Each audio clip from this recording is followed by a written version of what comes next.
All right, greetings everybody. Happy Wednesday, and we're excited to get this started. My name is Ryan Palm. I work in the alumni office at Mercyhurst, and it is our great pleasure to bring you week number 2 of our Lunch with Lakers series. I know we have some familiar faces that joined us last week and some new ones as well. So I want to go ahead and get started by introducing a little bit about the program, what it means, and then we'll go ahead and bring in our speaker. Lunch with Lakers is our effort to try and connect the Mercyhurst family, our alumni, students, prospective students, parents, with Mercyhurst and our latest happenings. As many of you know, the circumstances we find ourselves in are very different than what we knew a month ago. And so we figured we would take an opportunity once a week to share what life is like at Mercyhurst now, how our students, faculty, staff, and administrators are adjusting, and to really take a moment to hopefully also enlighten you on some programs we have, some people we are blessed to have on our campus, and just learn a little bit more about Mercyhurst in the process. So that's our intention behind Lunch with Lakers. These first few weeks will be kind of focused on how we're reacting to and coping with the coronavirus COVID-19 situation. So there'll be that woven in throughout many of the questions and answers, but not everywhere. And we hopefully look forward to continuing this series even beyond the COVID-19 situation moves beyond us. I want to take a couple moments to go through a couple housekeeping things just briefly. We are all new to technology, I think, that we're dealing with in this Zoom era, if you will. So we hope you'll bear with us if things aren't quite as perfect and polished. That's because we're still learning and getting this going. There is a chat room feature. So if you're new to Zoom, typically if you hover down below at near the bottom of your screen, you will see a function where you can click chat.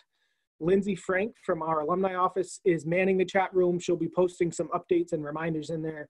We also strongly encourage you to submit any questions you have for our guest in that chat. We'll do our best to get to some of them at the end, depending on how long we're running. But if we run out of time and we don't answer any of those questions, our guest has kindly agreed to answer some of those via email, so please feel free to send those in throughout the time. You do not need to wait until the end to ask a question. Please feel free to send those along. Finally, we will be running this speaker series weekly, Wednesdays at noon.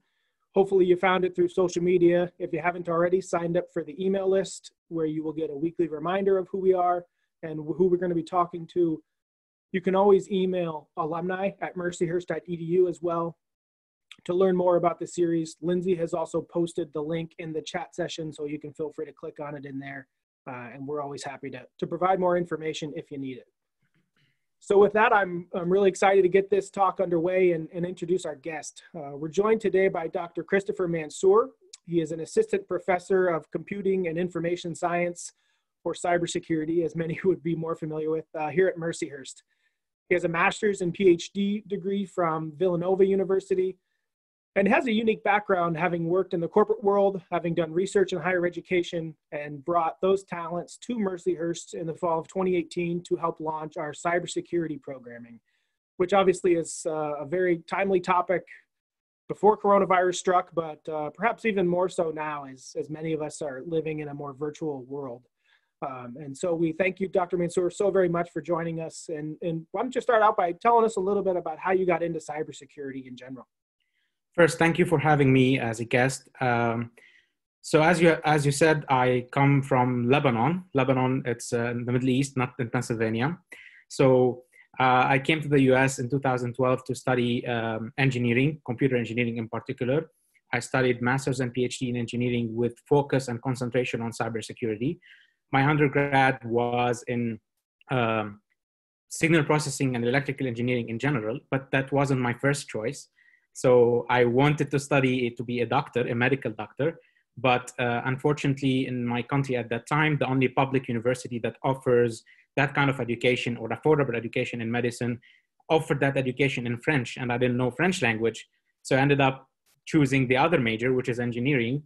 So I got a scholarship to study engineering, and I fell in love with it because I saw how you can build systems, build software, build machines that facilitate our lives as humans.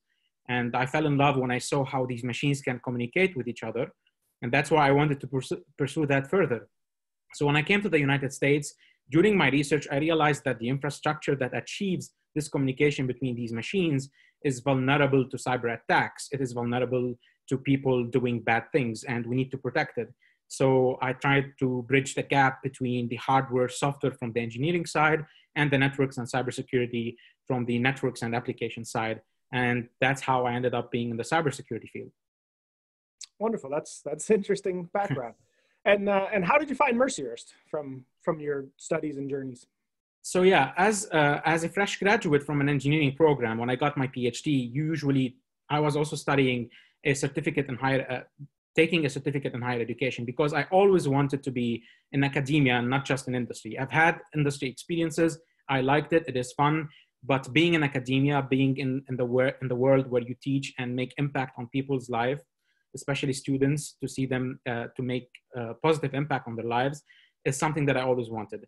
So I was studying teaching engineering in higher education in parallel to my PhD in engineering. And one aspect of that, they tell you to write a teaching portfolio, a research statement, a teaching statement, and start looking for jobs. And one of the popular sites is Higher Ed Jobs or something, higheredjobs.com, I think. And then Mercyhurst had an advertisement there that they are launching a brand new program, and they're looking for faculty to teach cybersecurity, and there's state-of-the-art cybersecurity lab with a multi-million-dollar funds to it, and all these kind of appealing opportunities. So I looked up Mercyhurst, and I also read about its mission and the values that Mercyhurst has. And I ended up applying because I want to go to a liberal arts institution that teaches this kind of education. Because from my experience, when you go in such field, you always have to be a well-rounded person. So the only way you get that well-rounded education is in liberal arts institution. And that's something I really wanted to pursue and I wanted to be part of. So that's how I ended up applying for Mercyhurst. And then 2 days later, I got an email for a phone interview. After the phone interview, on-campus interview, and where I get a chance to talk about my research work, talk about my experience with the students who were available, met some faculty, met the president, met some staff, and I fell in love with the campus because it is a beautiful campus. I even learned more about the service that they offer for the community when I met Sister Lisa Mary. We talked about Beyond the Gates and the services that the university offers. So it's just appealing in every aspect, from the community perspective, from the services they offer, from the mission. So I decided to go there. That's wonderful, really neat. So the transition to working from home for much of our national workforce has been unique in many different ways. But I think it also has opened the door potentially for some cybersecurity issues to arise, given that many of us are doing things from home that we have never done before. Have we seen an uptick in cybersecurity issues and concerns at this point?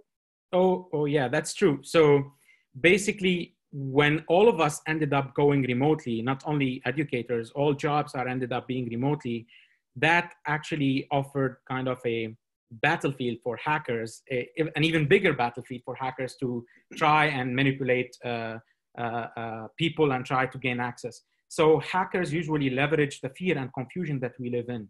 So the more confused and fearful we are in this current situations, the more hackers leverage this in order to spread viruses, to try to do malicious actions. So we've seen an uptick in cybersecurity incidents, in particular, increased phishing campaigns, because in the human nature, we always are hungry for information. So we are fearful of what's going on. We are looking for, is there a treatment? Is there a vaccine? Is there more tests? How many cases are here? What should I do?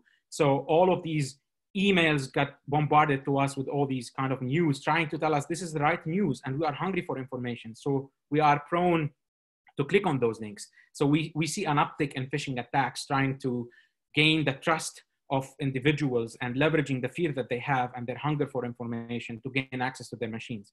We also see the fact that since we are working from home, even if the institutions had the right cybersecurity measures in place, those cybersecurity measures are to protect their insider resources. But now, since you are at home, they're exposing those insider resources to you outside to continue doing your job. So the surface of attack, instead of being very limited, now it is wider for hackers to gain access to those kind of problems. Am I still online, by the way? Because you're broken here. Ryan?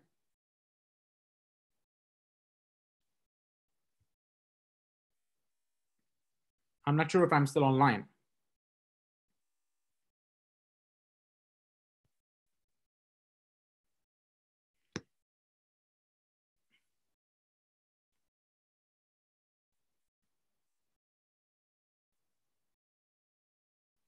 So I think Ryan's connection went away. So I'm going to continue my discussion until he joins me back.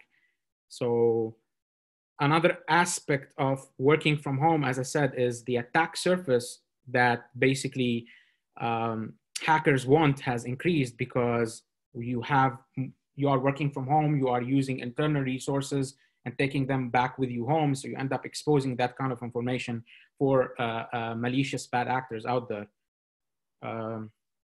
We also have ransomware that targets healthcare industries. So in such a pandemic, healthcare institutions need their resources to be reliable and functional all the time and 100%. But unfortunately, bad actors leverage the time of fear to basically take this opportunity to target that kind of, I'm gonna try to reach out to Ryan.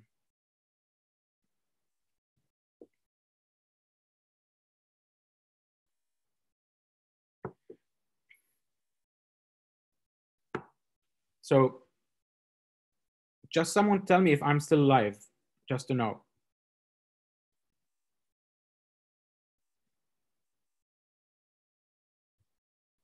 All right, so I'm gonna continue then. I'm answering his last question about cyber, so I'm gonna expand until he comes back and continues his questions. So as I said, ransomware now targets healthcare industries because you basically, the hospitals need those tools to be functioning reliably, and they want them to be available for patients who really need the treatment. But then hackers try to leverage vulnerabilities and weaknesses in those devices and try to gain access to them and demand ransomware from institutions to basically make the institutions pay more money to give that to give them access back to that healthcare devices that they need to treat the patients. So I can see Ryan is back. I was continuing on cyber attacks, and I was live because they were telling me I'm live. I didn't know at first. well, that's perfect. It's okay. And I was also saying, so as I said, there's fake news, there's a lot of phishing campaigns. There's a lot of attack surface increasing since you work from home. There's a lot of ransomware targeting healthcare industry. There's also the idea of fake news, and by fake news, I don't mean just the media. I'm talking about people are buying domains of COVID. By domains, I mean like URLs. And when you Google COVID-19, you are redirected to websites where people spread in and inject fake news to spread even more fear, to alter financial markets, or to even spread racism against cultures that are basically targeted the most with this unfortunate virus.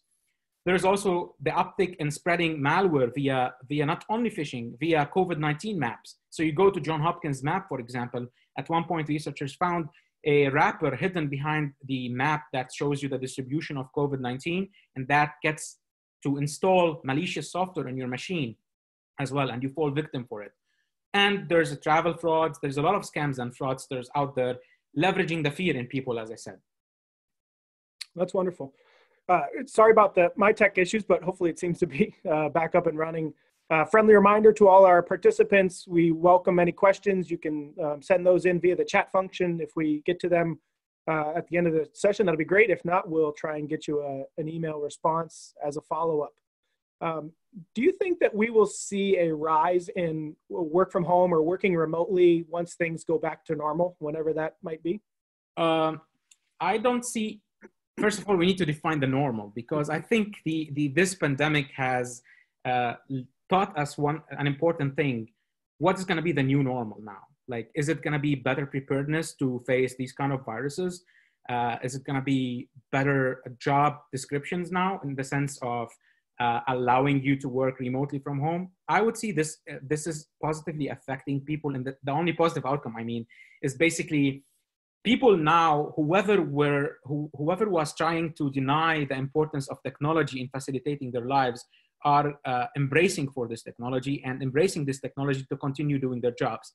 And this basically starts a new era where maybe certain policies in certain organizations or institutions could be drafted that if you're sick, stay at home, it's fine, but do your job from home, because these tools are available for you and you can do that.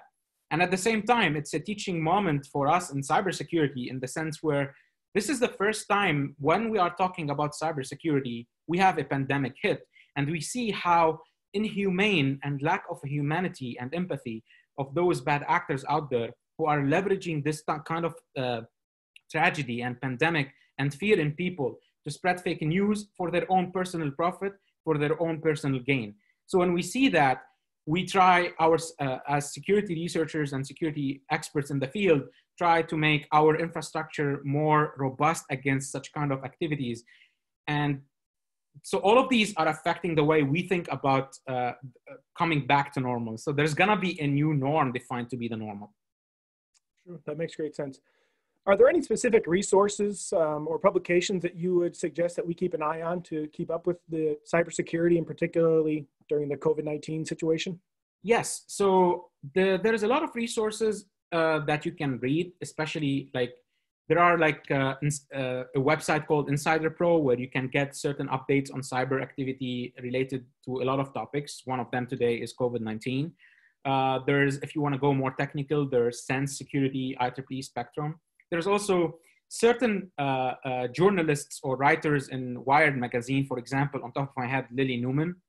She's a great author. She writes a lot of articles telling you the truth, not just exaggerating things, telling you the things how they are. And there are a lot of podcasts, if you like to listen to podcasts like Cyberwire and all these kind of podcasts and activity. I want to look back a little bit about something about how this pandemic could shape us in terms of cyber as well. It's fascinating how I was attending a technical workshop and there was discussion how there's a lot of similarities between COVID-19 as a virus and cyber attacks. The similarities include the way it spreads, for example. COVID-19 is very dangerous. We didn't know how it spreads. You could have no symptoms and you are still spreading the virus. But that's actually what happens in cyber attacks. Malware is always there behind the scenes. You don't notice it until it attacks. So it's very similar. You have the impact. COVID-19 is deadly, unfortunately, for human lives, and we end up losing lives at some point. Hopefully we can stop that. Same thing with cyber attacks. A ransomware could make a business, an organization or an institution out of business because they cannot afford paying the ransom. You also have the way you prevent those kind of attacks. COVID-19, for example, to prevent it, hygiene, right? Washing your hands, don't touch your face, normal hygiene. Same exact things in cyber world. Normal hygiene helps you a lot. Make sure you have a good password, multi-factor authentication, not sharing your personal information, all of these kind of hygiene. So this similarity is amazing and should be a learning moment as well. That's wonderful. Great tips to share as well. Mercyhurst, like many academic institutions, transition from in-person learning on the fly really to virtual learning very quickly. Can you talk a little bit about how that's worked for your classes, how maybe you've adjusted your teaching strategies and how the students seem to be interacting with that teaching method?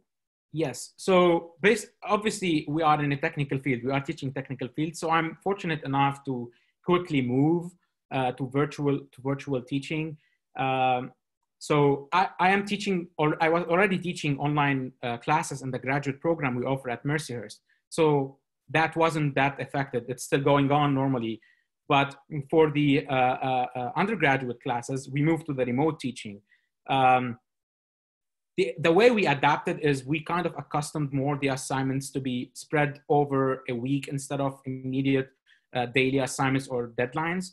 I follow the approach known as asynchronous teaching, which basically you record a lecture and then you give it to your students via YouTube and link it to Blackboard. And then students could actually have the whole week to watch that material at their own time, at their own flexibility. Because you have to understand here, we are all in this together, right? The students are under a lot of pressure. Some of them are not going to see their friends on campus, for example, too much. That experience is amazing, but they lost it.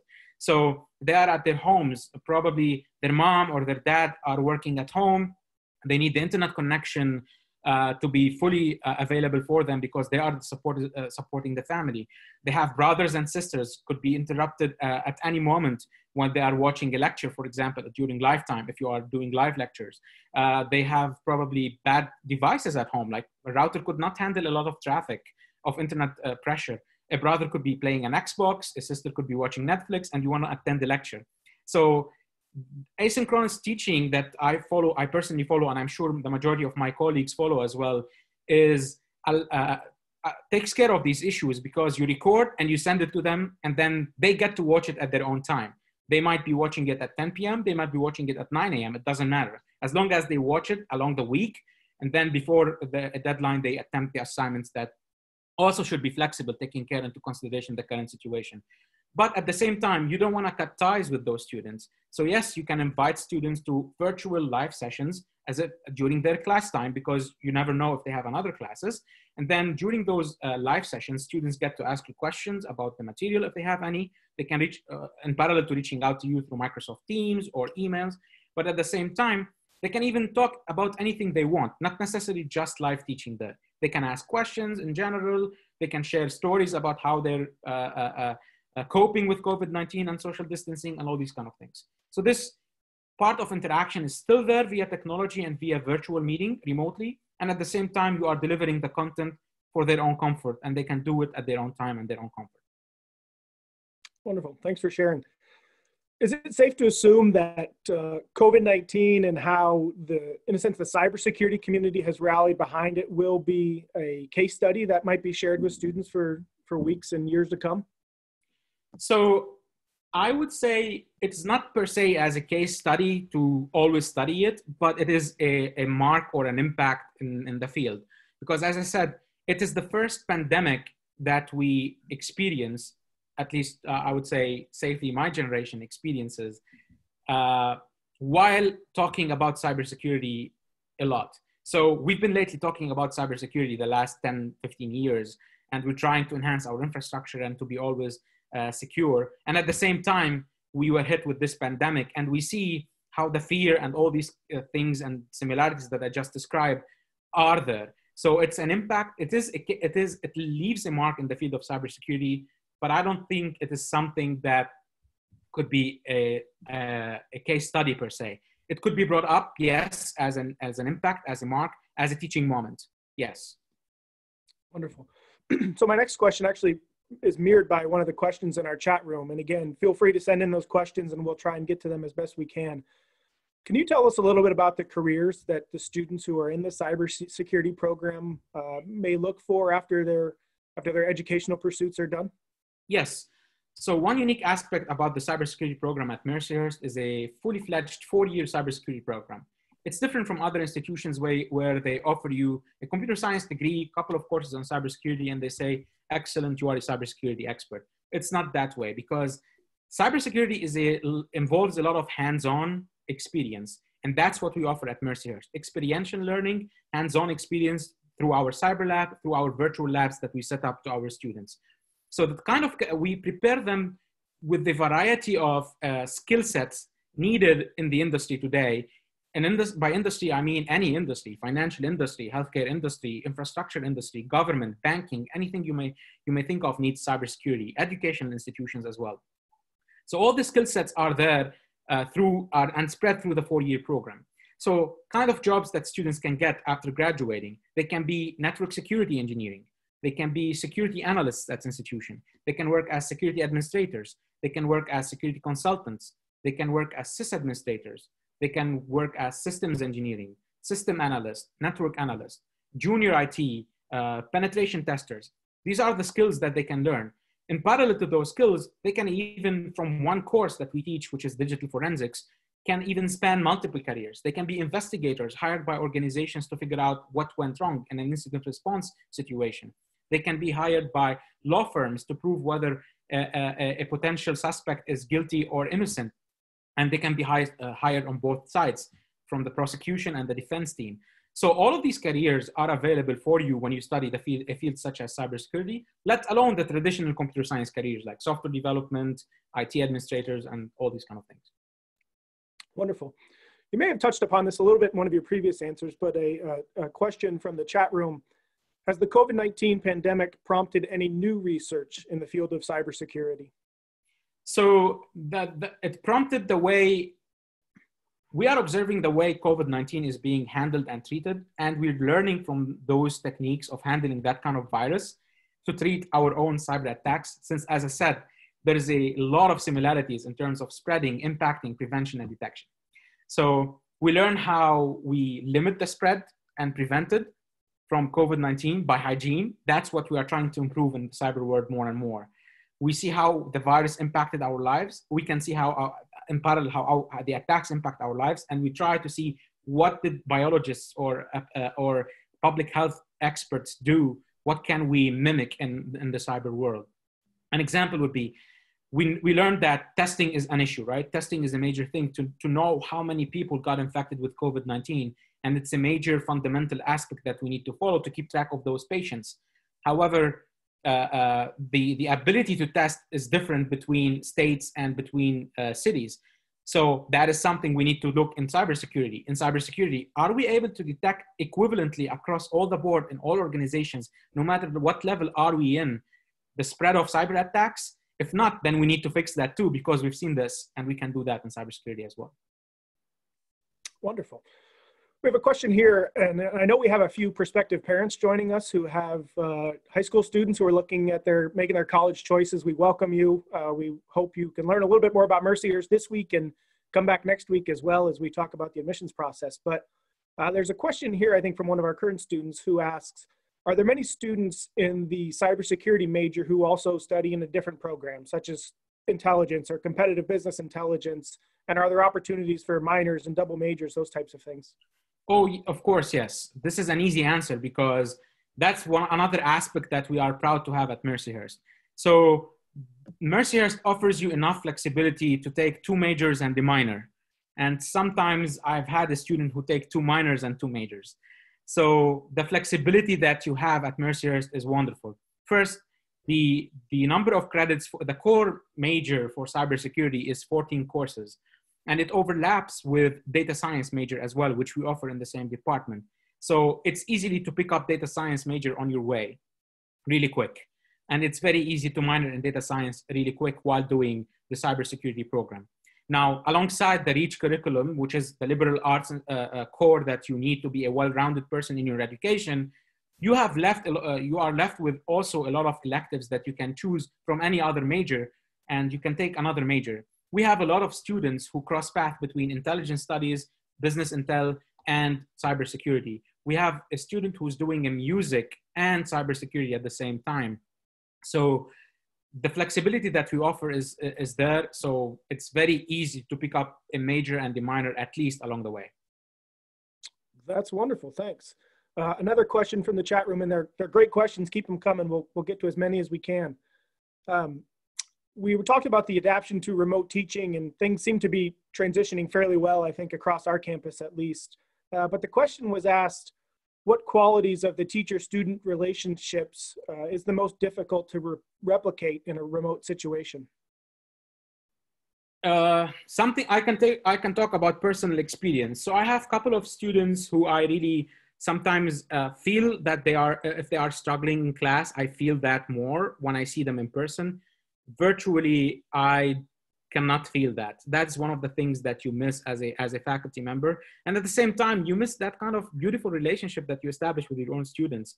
I personally treat my students not only as students, as brothers and sisters, and they all know that. So it's kind of, that kind of relationship is not disappears, but is less when you go virtually, because you're checking on them once a week rather than seeing them 3 times a week and having your door open for them to drop by anytime they can find you. But as I said, an aspect that you miss, not only that, is the fact that you cannot gauge the way they feel about the problem until they ask a question. But if they don't ask a question, you are always in a constant worry whether are they getting it or not, am I reaching them or not? So I'm in always dilemma about that situation. So I try all the time to bother them with a lot of office hours. I mean, like asking them to join me and ask questions and reiterate, like, please ask me if you need anything, and comfort them. Like, you can speak, you can tell me what are your concerns. So being available is something where you can address this issue. That's wonderful. And I can certainly share from my experience talking with many of other faculty around the campus. I think one of the things that separates Mercyhurst from many other places is our sense of family and community. And I think almost across the board, all of our faculty have a very similar approach to just ask where there's needing help. Everybody knows it's a certainly unique circumstance. And I think everybody from our faculty, staff, administrators are eager and willing to help anybody in any type of need that we have. Another question from the chat, and I hope I'm going to guess this right. There's a question is, are there currently CEUs for the field of cybersecurity, which I assume means continuing education units or continuing education opportunities. And I assume there's some of those within the cybersecurity world?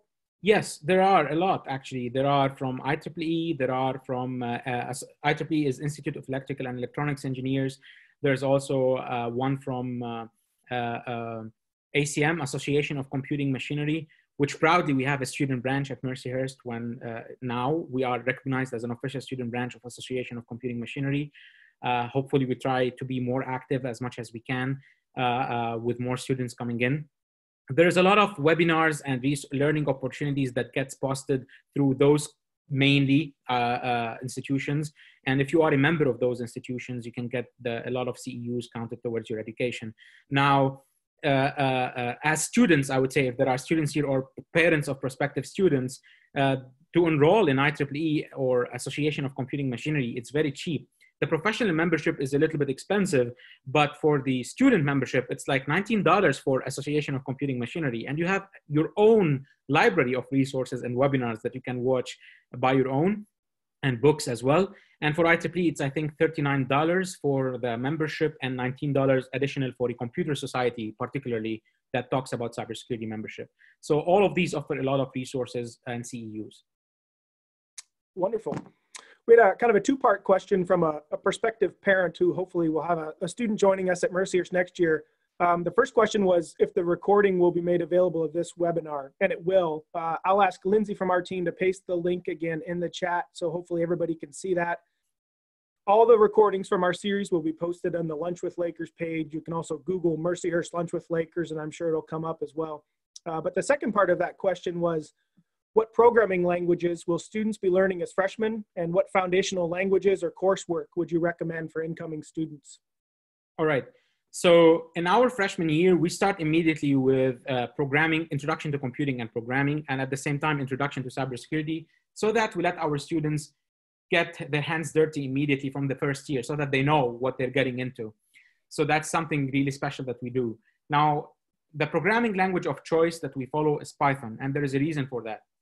The main reason is it is a very easy language to learn, and at the same time, very powerful language in the fields of cybersecurity and data science, the two programs we are proud to have at Mercyhurst.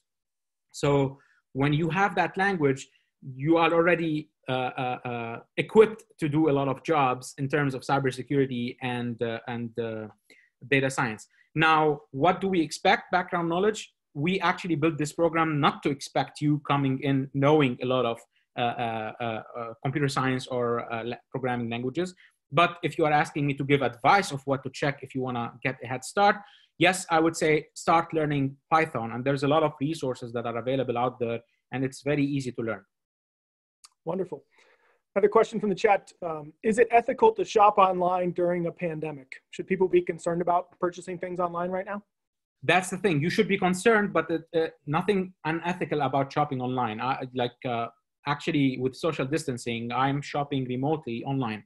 So that's not unethical there. However, yes, it's unethical if you go and shop like all the toilet paper online and all the hand sanitizer online. That is a problem. Yes, you need to think about people who cannot afford on that day to purchase that amount, and then you're taking that outside from them when you purchase it in a bulk. Take that into consideration. That's an advice. That's, in my opinion, one aspect of an unethical aspect. However, though, as I said, today is the right time for large phishing campaigns and fake news and fake objects online. So make sure where you buy and from whom you buy and what links you click on. So for example, there are websites that pretend to are selling you a device that if you turn it on, they displayed that in the workshop I attended. If you click that device on, it eliminates coronavirus from your house. That's a lie. Don't fall for that, of course. Don't buy, for example, from fishy websites because they are tricking you. Don't support those inhumane people who have already bought in bulk hand sanitizers, for example, and selling the $5 one for like 50 or 90, or even making it on as a how do you say, like who pays more gets it more. Like I forgot the word. So yeah, participating in those things are unethical, but just traditional shopping online from authentic and trusted sources, yes, do it. Now, if you are living in a local community where your local community offers those services, I would say support your local community. So instead of, for example, going to large chains to buy things like Amazon, all these things, if your local store offers delivery services, that's the time to support that local store because they are in desperate need to survive as well. Sure. Another question, what do you think that colleges have learned from quickly moving to online learning and doing it in a very rapid pace? And that could be Mercyhurst-centric, it could be across the board in higher education, however you want to approach that. So I can talk about Mercyhurst in general. I'm proud to be part of this family because the way we handled this situation, the way across the board, from administration, faculty, and staff, across the board, we handled it really well. The way we moved to remote education was seamless. Of course, we've had some small ups and downs with people who are unfamiliar with the technology, but the way all the families stepped up all together to help each other and assist each other in teaching strategies, adapting syllabi, changing syllabi, ideas of implementing certain projects and topics. How can we jump onto Teams? What software can we use? Zoom or not Zoom? Flipgrid, all these kind of things. And the discussions and the initiative that the administration launched, the Keep Teaching initiative, to help support the faculty to continue the remote teaching shows how responsible we were and how adaptive we were and how well prepared we got in a short period of time and embraced the new technology. So that's something we all at Mercyhurst are proud of. I'm proud to be part of it, of course. But I can see institutions, if they do not learn from this and the way they transition, they should adapt soon. Wonderful. We have a question in the chat from one of our favorite graduates, Judy. Judy asking if we can share the websites that you had mentioned, and we will go ahead and do that best we can. If you have a desire to have some of those resources, send us an email at alumni@mercyhurst.edu. And we'll collect that information from Dr. Mansour and be happy to reply that back out. So that's, again, just send us an email, alumni@mercyhurst.edu. Chris, I wondered if you would share with us a little bit about some of the graduate coursework offerings that we have as well, and maybe in particular the 4+1 program that might be unique to Mercyhurst. Yes, so a unique program, I'm sure admissions will talk better about it, but a unique program about Mercyhurst is the 4+1 program, which is available for cybersecurity and data science. So the way it works is in your junior year, you start taking your graduate courses while you are taking the courses in your junior and senior year. So you finish 1 year of your master's degree through your junior and senior year of undergrad. And then what's left is 1 year only for graduate studies. Now, the graduate program that we offer is strictly online and coming soon on campus starting next fall for a master's degree in cybersecurity. Now, the body of knowledge that we cover through that degree is basically a common body of knowledge for major industry certificates, such as System Security Certified Practitioner from ISC², which is a well-respected certificate for cybersecurity. It matches with CompTIA Security Plus as well, and CompTIA Network Plus. So all these major certificate industries are covered through our education at Mercyhurst. The Security Plus and Network Plus, not only at the grad level, at also the undergrad. And at the grad level, we cover more about the SSCP certification. So we are always adapting our program to the latest trends in cybersecurity. My colleagues and myself are always looking for latest news, updates to the cybersecurity field and education. And we are integrating those constantly in our programs. We follow also the recommendations of the Department of Homeland Security and the CSEC, and we also follow the recommendations of ABET accreditation, which is the accreditation body for engineering education. Wonderful. Another question from the chat. Will this pandemic, I presume, bring a more global cooperation to cybersecurity and the sharing of important data? I would say it is extremely important for that to be brought up, because that's an excellent question, by the way. Personally, I can see that I don't want to say geopolitical, I'm not a political expert, but I mean, the geoeconomics and geopolitical aspect of our lives is going to be changing. In my opinion, instead of building borders, we're going to be dropping down borders. I don't say that politically. I'm saying it in general. Instead of having countries like it's my country or it's this is our laws, we are more heading towards globalism because it has been proven, and I can see it being proven more, that globalism and sharing information helps us actually address the situation quicker and better than being just isolated from the rest of the world. So I would say this pandemic would allow us to share more information, more data, and more collaboration across the future. Hopefully we're heading in that direction, not the opposite. That's wonderful. I think maybe one of the last questions I will have is one of my most favorite questions. And it simply is, what's your favorite part about Mercyhurst? So one of the favorite aspects of Mercyhurst, you already brought it up when you talked about the community. So the favorite aspect to me personally, is people in the sense of community. I'm a person who doesn't like to be not having friends and not having the sense of community. I always love the idea of community and being involved in any activity or a community. And that's really evident and clear at Mercyhurst. So an example would be, I can give you an example. So I go to lunch every day. I go from my office in the Hammermill Library. I go to the Grotto Commons in Egan ground floor. But I use most of the times the pathway between Hammermill and Old Main. So when you start with Old Main, first of all, you have the church, and then you have Trish on your right side. Like you start talking to Trish, just sharing small stories here and there, it makes your day. You continue to the hall of Old Main, you have the office of the provost, Sue, Karen, and sometimes the provost, if she's around, they chat with you and they kind of like just chat and say hi. Office of admissions on the left side, then registrar, then office of the president. If you meet the president in the hallway, he's very approachable, very friendly. You can chat with him. And then student financial services. They are always there for the students, and also like they're offering free coffee. Just come in, chat, and get some coffee. Then you end up at the end of the hallway. There's Sheila Richter. You need to meet Sheila Richter at some point, because if you didn't know her, you have to know her. And then comes the hallway of the academic support team. Wonderful team, wonderful people, very friendly. The job they do for our students and for the faculty who seeks assistance to support the students is amazing. And they are so approachable and friendly. And then you'd go down to the dining hall. The employees in the dining hall, they all greet you. They all offer you, they tell you, oh, we have this special today. I know you like this. It's there, go get it. You need to try this and that.